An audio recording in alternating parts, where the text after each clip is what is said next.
Hey everybody, Julie Holly. Welcome to my channel, to my page, and I hope that you are well. It is Earth Day 2024, and wow, there's so much to unpack about Earth Day. So first, let me just start off with one of the most famous Earth Day phrases, which is act locally, think globally. So that means making changes where you are and how those small changes will impact the globe. And of course, we're one planet, even though we're artificially divided by, these boundaries called countries. We're divided by skin color, by religion, by you name it, we are divided by it. But one of the beautiful things about studying yoga philosophy is that in a lot of these philosophies, well, first let me back up a little bit. So the word yoga means union. So it means like to come together. It also means like to yoke. So it's kind of like your human soul yoking with the universal soul. That's one way of looking at it. That's a more dualistic way to look at it, as seeing your soul separate from the God soul, if you will.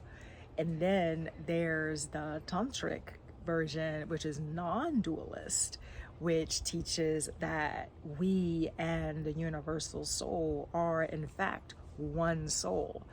And that's where my belief system is more in line. And I actually had that belief system before I even knew about Tantra, read anything about Tantra. And when I read it, and I think it was Fairstein's book called Tantra, I was like, oh, there's a name for it. Because it was like every time I walk by a tree, I, I see the divine. And it's been that way really all my life. And I used to be like more religious, like stringent, but I would say like my core belief never really changed, and that was and is, I should say, my core belief is like this non-duality, this lack of separation. Diversity, yes. Differences, yes, because all of these things, so as the divine kind of broke itself up into all these different beautiful things, it was for us, or us as it, to appreciate all these beautiful things. Like to, as Alice Walker puts it, to walk past the color purple and notice it, right? And when we don't notice these things, it kind of pisses God off. And to me, that's what Earth Day is about. And for me also, Earth Day is every day. I drive my family and my friends crazy with some of my more sustainable ways of thinking and ways of doing things. Like, I literally hate plastic water bottles. I'm like, get a filter. Like, there's so many great filtration systems. I have a friend that has like a hospital grade water filtration system like in her house. I have a Berkey water purifier. There's so many water filters, and you can use, if you're at home, just drink out of a glass, for God's sake. And if you're traveling, there's all these great travel bottles. This is before the whole, like, I don't have a Stanley because I have so many other travel bottles. They keep your water whatever temperature you want it. And so I just don't understand it. And I walk my dog, I see, just water bottles and I just don't, so that really irritates me, and that drives my friends crazy. Another thing is, and you've been hearing about this, and I'm so glad that where I live, because people push back, and you have to make these changes in your local government. So now in my jurisdiction, you can't have a plastic bag. You either have to bring your bags or you get a paper bag. And it's so funny because I'm old enough to remember when all we had at the grocery stores were paper grocery bags, and they didn't have handles, like they would double bag you and you would carry it like this, and that was the norm. And I remember when they started switching over to plastic, that nobody trusted the plastic grocery bags. So I want you to comment if you're old enough to remember the huge controversy and all the news stories about these plastic bags are great, they can hold more weight than the paper bags. And then, people were so skeptical that they would put the paper bag inside of the plastic bag, and that became like the norm for like 5 years, and then they just went to plastic. So now we know that that was terrible. That was a horrible decision, because now we have oceans full of plastic. The plastic washes up, usually in a developing country, where, thank God, there are people there that are innovators. There are people, I've seen stories where people are taking our plastic from the US and from Europe that's washing up in Africa and Southeast Asia. People are making boats, people are making clothing, people are doing things with it, but they shouldn't have to. Like, they shouldn't have to deal with our trash. So that drives people crazy. And I actually have an inordinate amount of reusable bags. So if you need one, you're local, hit me up. Let's see, something else that I do that drives people crazy. I separate. So I have a Lomi food composter. Do I need it? No, it was a grief purchase. So if you ever experienced grief, you'll spend money on some weird shit. You just will. So in my case, it was a Lomi, which basically I could have just gotten a worm bucket and put that under the sink and done the same thing. But I like the idea of no odor, and it mixes it. So I separate out my food scraps and dirty paper. So the rare occasions that I'll get takeout, or the rare occasions where I'll use a paper towel, which is usually if the dog has an accident, which is very rare, it will go into the Lomi, and then the Lomi will dehydrate it and compost it or whatever. And then of course I separate my recyclables from my trash, which my trash is generally, unfortunately, it's plastic waste. So it's like wrappers from frozen fruit or vegetables, or so many things come in plastic packaging that it's nearly impossible. And I used to recycle those, I thought, and I was taking them to my local market to be recycled. But what was actually happening, they found out, is that those plastic bags were not being recycled, they were being incinerated. And so plastic is made of petroleum. Petroleum is toxic. And this is like going up in the atmosphere. So they just stopped taking them. They're like, they're better off just, getting buried in a landfill. I don't know. Another thing that I think may have been annoying to my brothers, sorry to put you out there, boys, but when I moved into what was our family home, there's a lot of stuff here. It's like 41 years of things here. And I'm very, very adamant about as little of it going to the landfill as possible. And again, if you are a pack rat, which I'm fighting against my pack rat tendencies, but we're all going to pass away. That's a fact. There's no getting around it. Try to accumulate less stuff.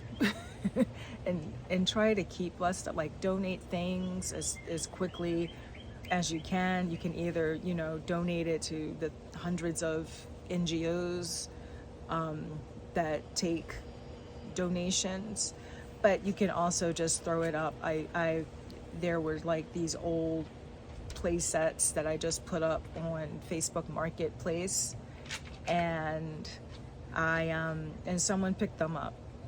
It's as simple as that. You know, don't always think in terms of, oh, I'm going to sell this. Just get it to someone else to use it, right? So the longer that we're able to keep things usable, the better it is for the world, because it cuts down on the production of things, and especially if things made of plastic.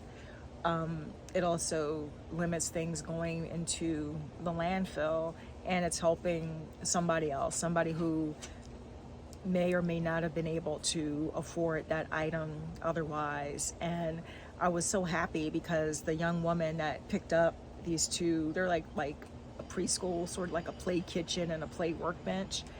And, you know, I clean them up, I put them outside for her, and then she wrote me, she's like, oh, thank you so much. I'm opening a daycare center. And I'm like, how awesome is that? Like, how many little kids are now going to be able to enjoy these toys? And it saves her money as a business owner. I'm a business owner, so whenever I can help out a fellow business owner, especially if it's another woman, you know, I just felt great. And so it's selfish in a way, because you will feel amazing if you do that. So that's an annoying thing that I do. Another thing that kind of confuses people that I do, I almost always just buy organic food. I do. But I say that, but I cut costs everywhere else. Like, I'm not a big drinker. So a lot of people that I know are like, oh, organic food is like too expensive, and and then like I'm at their house, they have a full bar. And I'm like, that one bottle of Grey Goose is like a week's worth of organic produce. And I buy organic for a couple reasons. A, I just think it tastes better.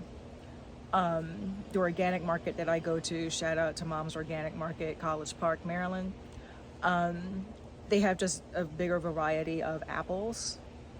And I thought I didn't like apples until I started tasting other varieties of apples. And it's fresh. Like, they get daily delivery. So it tastes better to me. There are numerous studies now that show that organic food is actually more nutrient dense than conventional.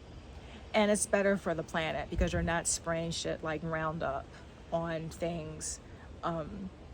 Glyphosate it's cancerous. It's cancerous for the farmers that use it. It's cancerous for you if you ingest it. It's you know, it's just a shitty product. Like, it needs to be banned everywhere. So that's another thing that annoys people about me when it comes to my environmentalism. And another thing that, you know, I'm pretty sure, like, I don't know, I think the guy that I share the front with, because like I own one side, he owns another side. I think he hates me because I de-lawned the front. But you gotta have biodiversity. If you have just a lawn, and lawns, don't do it. A couple reasons. A, why do you want to mow something? Why do you want to spend your weekend mowing? That's the first thing. Second thing is the chemicals that it takes to have a quote unquote green, healthy lawn. It means that you're killing everything else. You're killing the bugs. You're killing the wildflowers, and dandelions are wildflowers. They are not weeds. You're killing all the other cute little flowers that pop up that are native to you and to the insects where you live.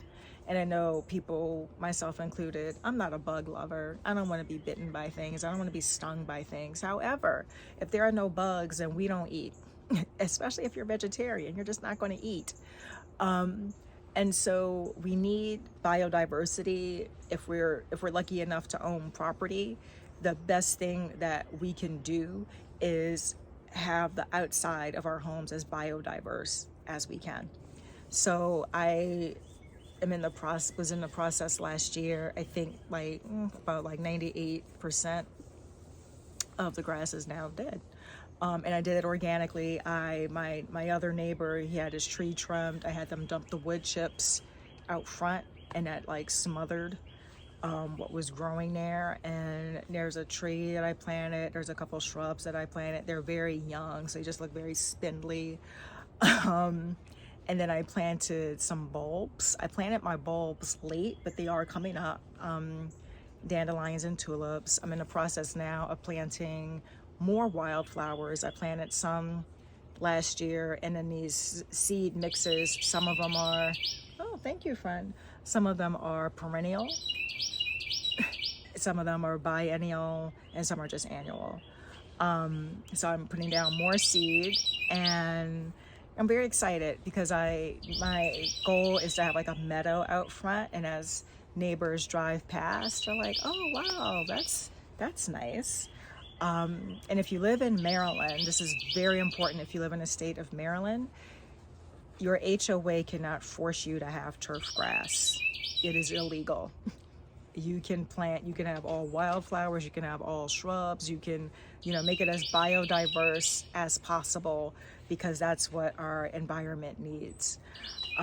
So that can be annoying to people, because it's just like, you're a nonconformist or being a rebel. You're shaking things up, but that's what yogis do. We shake things up. Yogis, you're kind of like the wild ones. That's why we're here. We're here to be disruptive, because our systems need to be disrupted. Like we cannot survive as a species with this current system that we're in, right? So we see what the current system is doing. The current system is causing climate crisis. The current system is funding war.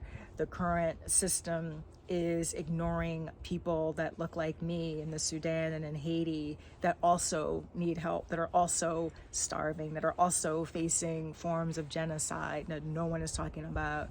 That's what our current system is doing. Our current system promotes consumerism, and it doesn't really talk about the other half of that. Like, how do we dispose of all these things that we consume? And I'm guilty of this too. Like, don't think that I'm a saint, because I am going to update my iPhone soon. But I will tell you this, I still keep my old iPhones. I use them for different things, or I will donate them. And any electronics that I can't donate, again, in my counties, is why it's important to be involved in your local politics. So our county, Prince George's County in Maryland, shout out, is very good. They have a very robust system of collecting waste. So we have a landfill, but when you go to the quote unquote county landfill, there's a section for hazardous waste recycling and disposal, like responsible disposal. There's electronics recycling. There's even a section where you can donate durable medical supplies, so like walkers, crutches, the toilets, and they sanitize all of that. I did that with my mom's walkers. I'm trying to think of what else they have there, and they have a compost. So what they've done is they actually have contracts with other jurisdictions where the other jurisdictions send their compost here. There's food scraps and such. So I'm very lucky to live somewhere where they actually do care. They've also recently banned plastic bags. So just on this Earth Day, I just really want you to think about how we're all connected. Doesn't matter if you're American, if you're European, African, South American, Australian, Asian, any of those things. Like, we're all the same people. You know, we're cool because we're diverse. We have like different foods and different dances and languages and clothes and all that. But at the end of the day, we're all just one big human family. We're all the divine experiencing herself through us. And let's act like it.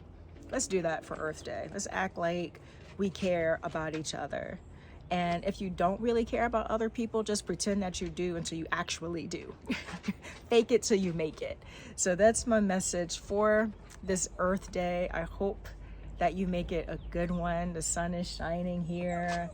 Things are growing. There's, you know, mature forests behind me. I'm so grateful for that. I'm grateful to have a small piece of land to make my stand on, to champion biodiversity, to feed pollinators. And bless y'all. I hope that this inspired you in some kind of way to take action, to show love and compassion and empathy for all beings everywhere.